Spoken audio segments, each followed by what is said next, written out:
Hi, my name is Karelle Levy. I'm the designer and knitter at KRELwear. It's a sustainable, zero-waste, tropical knitwear brand. Tropical because I'm in Miami and we rarely get the chance to wear sweaters, and let alone wear any kind of wool. We need something that is breathable and cool on our bodies, and so sustainable materials makes all the sense.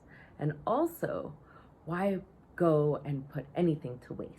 So we reuse all of our products, whether it's a failed piece that turns into a shopping bag or a remnants of the end sewn in, tacked in threads that turn into little dolls, and art projects and installations, and you name it, I find a use for all of it.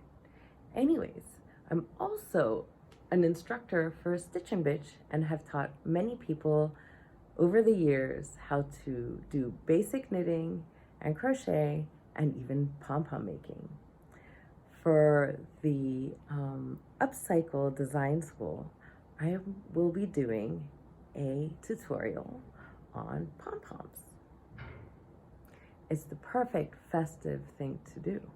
You can use anything that you like to make a pom-pom, but why don't we upcycle a t-shirt? I'd love to see you on December 16th and show you how it's done and answer any questions that you may have. Bye.